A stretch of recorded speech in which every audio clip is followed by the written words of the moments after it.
India इस समय जो आज़ाद पाकिस्तान पर हमला करके उसे लेना चाहे तो ये ईज़ीएस्ट टाइम होगा इंडिया का। ना इजिएस्ट टाइम नहीं होगा। बात यह है कि पाकिस्तानी अवाम आजकल खूब तपी हुई है फौज के ऊपर, लेकिन ये ड्रामेबाजी है। जाहिर बात, और पाकिस्तान के ऊपर तो उन्होंने कभी भी नहीं करना ना। वो इंडिया चाइना तो जंग करेगा ही नहीं। आप अपनी फैंटेसी लेके बैठे हुए कि इंडिया अगर आज पाकिस्तान में हमला कर देगा तो ठीक जीत जाएगा इंडिया, और फिर एस्केलेट होगा। क्या होगा, जैसे आपने किया वो नहीं बालाकोट में किया था, फिर क्या एस्केलेशन हुई? कुछ भी नहीं, खत्म हो गया काम, ठंडा हो गया।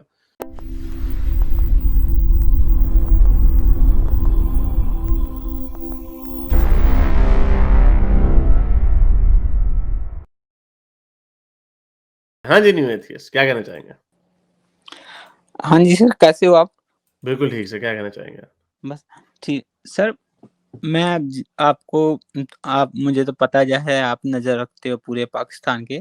मैं यही सोच रहा था कि जिस पोजीशन पे पाकिस्तान है, जंग के मुकाबले से में अभी भी पाकिस्तान के लोग ये सोचते हैं कि हम अगर इंडिया पे चढ़ाई करें ना, तो हम जीत जाएँगे।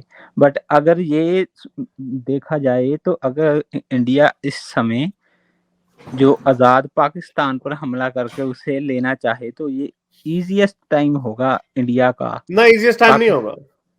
ये तो सबसे स्टूपिडेस्ट टाइम होगा। क्यों भला? बताइए। क्योंकि पाकिस्तान तो पहले फेल हो रहा है। तो आप उनको मौका देंगे कि हाँ भाई हम तो चले सनम, आप न्यूक्लियर की धमकी लगा दें या बटन दबा दें। इसलिए नहीं, ये सबसे स्टूपिडेस्ट टाइम होगा। मैं नहीं कह रहा कि इतना आसान नहीं है, लेकिन it would be the stupidest time, stupidest thing to do. ये बट ये सर ऐसे है कि अगर आपको पता हो, ये मैं मिसाल दे रहा हूं, कई लोग ऐसे गुस्सा ना कर जाएं। ये ऐसे है कि आपको पता है इस बंदे ने 1 साल बाद कैंसर से मर जाना, तो आप उसके पेट में जाकर छुरा मार दें। अब पागल तो नहीं हो कोई बंदा कहे यार वेट कर लो साल, उसकी जायदाद जो तुम्हें मिलनी है वो साल बाद मिल जाएगी, अभी ना उसके पेट में छुरा मारो। तो ये वो हरकत है तो नहीं। दूसरी बात यह कि पाकिस्तानी अवाम आजकल खूब तपी हुई है फौज के ऊपर, लेकिन ये ड्रामेबाजी है। आज फौज और पीटीआई की दोस्ती हो जाएगी, या पीटीआई ने, इमरान खान ने फौज की इजारादारी को एक्सेप्ट कर लिया, जिसका मतलब यह है कि अगली हुकूमत नवाज शरीफ के पास जाएगी, तो ये जो तसादुम है ना अवाम का फौज के साथ, वो खत्म हो जाएगा। लेकिन वो होगा नहीं, क्योंकि जाहिर बात है इमरान खान तो बर्दाश्त नहीं करेगा कि फौज मुदाखलत करे और जो इलेक्शंस हैं वो इंजीनियरिंग करके उनको नवाज शरीफ को जिता दिया जाए। तो there is no political solution भी नहीं है पाकिस्तान में। टेररिज्म की हालत बड़ी खराब है, इकोनॉमिक कोलैप्स हो चुका है। इसका कहीं से भी मुझे तो I don't know, I keep thinking कि शायद मैं शायद डूम्सडे माइंड ज्यादा हो गया है मेरा, लेकिन मुझे तो कोई अच्छी खबर कहीं से आती नजर नहीं आ रही। अगर सर सोचा भी जाए तो अगर कहीं भी चीन इंटरवीन करेगा तो चीन इंटरवीन नहीं करेगा, क्योंकि अगर सोचें सही नहीं चीन करेगा का इंटरव्यू। उधर वो ताइवान वाला मामला उधर उनका ध्यान है।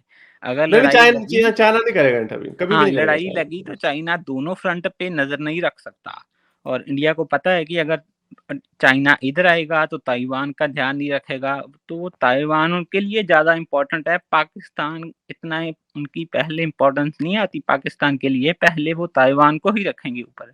जाहिर तो बात, और पाकिस्तान के ऊपर तो उन्होंने कभी भी नहीं करना ना। वो इंडिया चाइना तो जंग करेगा ही नहीं। क्योंकि सैंक्शंस रशिया पे उन्होंने लगा दिए तो पाकिस्तान से जो अमेरिका हौली हौली तो पीछे हट ही रहा है। और दूसरी चीज़ ये कि अगर आप अगर कहते हो कि डूम्सडे, मैं आपसे आपकी मैं बिल्कुल ही सोच, उल्ट बात करता हूँ कि हाँ जी, कि आप कहते हो जैसे भी डूम्सडे आ जाएगा। मैं कहता हूँ डूम्सडे सर नहीं आएगा, क्योंकि कोई ना कोई आईएमएफ के पास जाएँगे या सऊदीया के पास जाएँगे या चीन से कहीं से भी कुछ ना कुछ करके ये फ्लोट रहेंगे। जैसे वो एफएटीएफ की अपना ग्रे लिस्ट से ब्लैक लिस्ट से जाते-जाते कितनी बार बचे हैं, नहीं लेकिन वो फिर फ्लोट वापस जो आ है ना, जाते हैं। नहीं वो ठीक है, नहीं वो हो और तो कोई तरीका नहीं। अगर फ्लोट नहीं रख सकेंगे फिर तो खत्म हो जाएगा ना काम। वो होना ये है कि आईएमएफ ने अभी इनसे शर्तें मनवा के इनको $1.5 अरब की किस्त देनी है। ओके, इनको सुख का सांस आएगा जून में। फिर इन्होंने जून में जो इन्होंने $22 अरब वापस कर दें, जो किस्तें देने, उनको रोल ओवर करवाना है इन्होंने। अब उसके पास जाना है, कभी किसी के पास जाना है, इन्होंने उसको रोल ओवर करवाना है। रोल ओवर करवाएंगे कितने अरसे के लिए? 2 साल के लिए रोल ओवर हो जाएगा।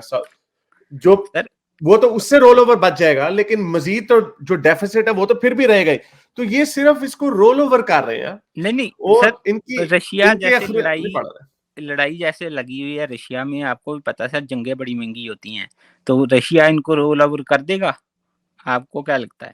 नहीं, कोई भी नहीं करेगा, जंग करेगा ही नहीं कोई। आप क्या, आप अपनी फैंटेसी लेके बैठे हुए कि इंडिया अगर नहीं, आज नहीं, पाकिस्तान में हमला कर देगा तो ठीक जीत जाएगा इंडिया। मैं तो सर जंग के मामले में हूँ ही नहीं, मैं वैसे कह रहा हूँ कि अगर मैं आपको कह रहा हूं कि इंडिया आज नहीं, इंडिया हमेशा पाकिस्तान को कन्वेंशनली इंडिया ने हमेशा हराया भी है और हरा भी सकता है, हमेशा कन्वेंशनली।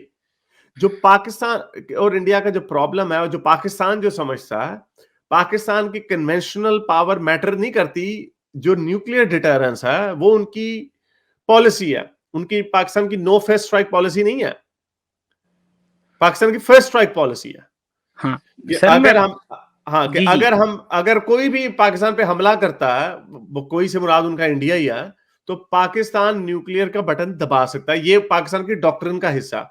तो कन्वेंशनली तो आप हमेशा जीत सकते हैं। आपने 65 में भी हराया, 71 में भी हराया, 99 में भी हराया, तो वो तो आप हमेशा जीत सकते हैं। कन्वेंशनली तो पाकिस्तान कभी जीता ही नहीं है, सर ये मैं वो क्वेश्चन ही जो नहीं है। मे जो मेन स्ट्रीम जंग है, मैं उसकी बात नहीं कर रहा, वो तो मैं न्यूक्लियर डिटरेंस तक बात जाएगी, जाएगी। मैं सिर्फ ये कह रहा हूँ कि जैसे सिर्फ सर्जिकल स्ट्राइक की बस भी उन्होंने सिर्फ पीओके पे ध्यान रखना है, पाकिस्तान के ऊपर हमला नहीं करना है इधर, सिर्फ नहीं, वो पीओके, पीओके दैट्स इट। नहीं, वो पीओके को पाकिस्तान ही समझेंगे ना। वो पीओके को फिर उसका जवाब तो उनको देना पड़ेगा ना, जैसे उन्होंने पिछली दफा दिया था। जवाब तो उनको देना पड़ेगा। वो ऐसा नहीं होगा कि वो जवाब नहीं देंगे, जवाब तो पाकिस्तान देगा। और फिर एस्केलेट होगा, क्या होगा, जैसे आपने किया वो नहीं बालाकोट में किया था, फिर क्या एस्केलेशन हुई? कुछ भी नहीं, खत्म हो गया काम, ठंडा हो गया। वो टीज फैंटास्टिक पकड़ लिया उसको, बस ठीक है। ऐसे नहीं होता। छोटे लेवल पे तो पाकिस्तान के पास है, लेकिन बड़े फुल स्केल पे पाकिस्तान नहीं जंग लड़ सकता। एनीवे, चले, बहुत शुक्रिया आने का, थैंक यू। आई ठीक नीड है to sir, move on. Okay, okay. मेरे इस नेक काम को जारी रखने के लिए मुझे पेपैल या पेट्रियन पे जरूर सपोर्ट कीजिए, ताकि मैं अपना पैगाम ज्यादा से ज्यादा लोगों तक पहुंचा सकूं।